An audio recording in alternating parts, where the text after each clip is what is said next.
Mr. Farage. Well, good morning, Mr. Schultz. President Schultz, I know it's my job to congratulate you, but given that we knew this result 2.5 years ago as a result of a stitch-up, there really doesn't seem to be much point. I mean, after all, nobody in Europe would ever, modern-day Europe, would ever have a big, powerful job that was decided by a full, open process. I'm sure Mr. Barroso would agree. I was musing this morning. I was thinking, what kind of President Schultz are we going to get? Are we going to get a dignified, calm, a figure that behaves like the Speaker of all great parliaments around the world, somebody who puts himself above politics and the nitty-gritty of the day-to-day arguments and is an ambassador, indeed a statesman?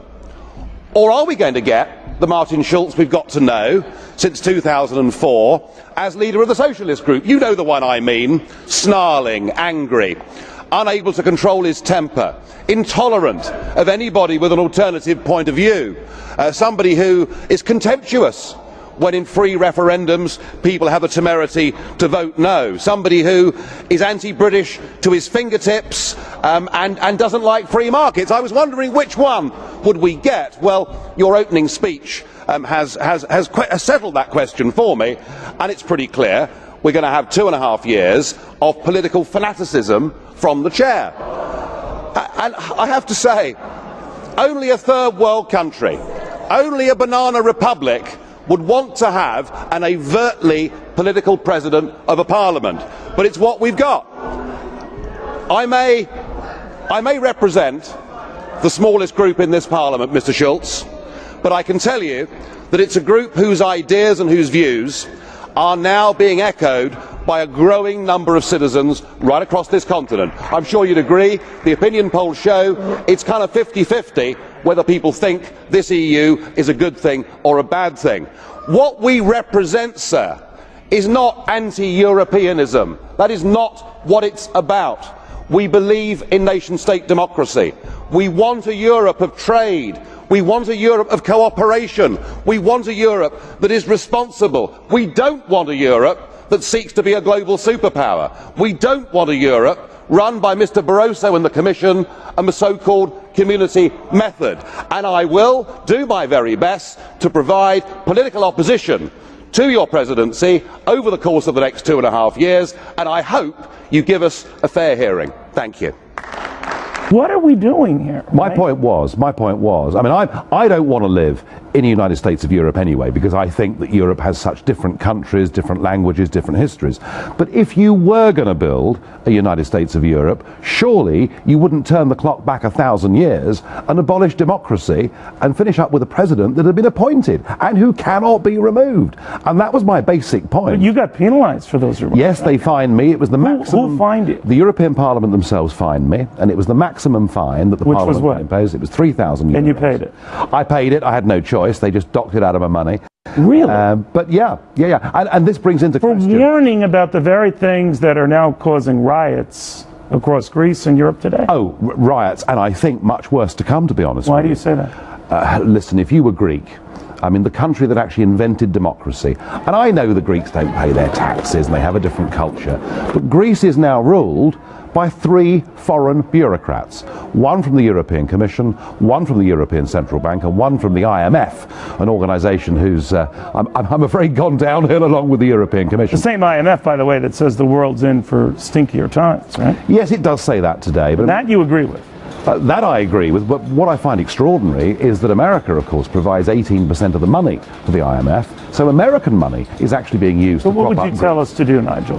I would say to you, get a grip. You are the biggest player with the IMF. Get a grip. Get rid of this awful woman, Christine Lagarde, who has turned the IMF effectively into an offshore post of the European Commission. Well, she's been criticizing the way we conduct our fiscal policy in the United States. Some of the criticism was warranted, but she goes after the very people who are trying to correct it, which makes me think she's taking sides. And paying her vast salary on which she pays no tax.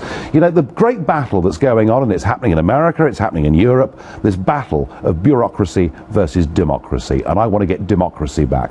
And people like Herman Van Rompuy and Christine Lagarde at the IMF should not be calling the shots. You know, they all sound like Hans Christian Andersen characters, but I digress. Do you get a sense, though, that all the world has hit an inflection point? More government, less government. And that's same in the United States. That's the essence of our election 4 weeks from today. Or am I oversimplifying? Well, the big difference is this. You actually have an election debate. You know, you can vote for a candidate that goes to Washington and fundamentally changes the tax structure, bureaucracy, the legislation in this country. What's happened in Europe is nation-state democracy has been subverted totally and given to people like the European president. And it doesn't matter how we vote in a British general election, because all we're doing is we're putting into 10 Downing Street a manager, a caretaker. Yeah, but can I talk to you about some of these characters? You're a huge exception, my friend. They always blame us, like this Barrasso character. I want you to listen to this, because I know you have some strong views on this fellow. Some of you might be familiar. This crisis was not originated in Europe. Since you mentioned North America, this crisis was originated in North America. Idiot. I thought he was an idiot too. Because here's the thing, he sounded French there. I know he's Portuguese, but I know he's lived all over Europe. But we consider him French with the attitude. Can I just remind people, forget whether he's French, forget whether he's Portuguese. He's condescending. He's a former communist. All right? Really? So, yeah, he was a Maoist. You know, the most extreme form of communism. Nope. And the European... I had my suspicions. The European government is dominated by communists and dominated by people that hate... Well, why can't guys like you get a role, a prominent role, instead of always being fined for speaking the truth? I've got a prominent role. I know that. You're here. I'm one of the 7 group leaders in the European Parliament. But their way is the winning way. Well, at the moment, they've got the majority, but there is a democratic revolution taking place across Northern Europe.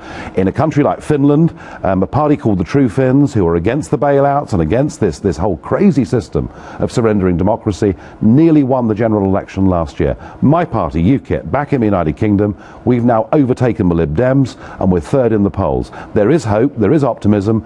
All people need to do is to stand up and start voting differently. Well, you know what makes you cool?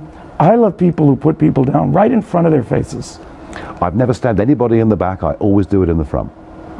Everyone enjoys that except that Erwin Corey guy, but he... Well, he didn't like it, Matt. No, he did not. Nigel Farage, thank you so much. Thank you.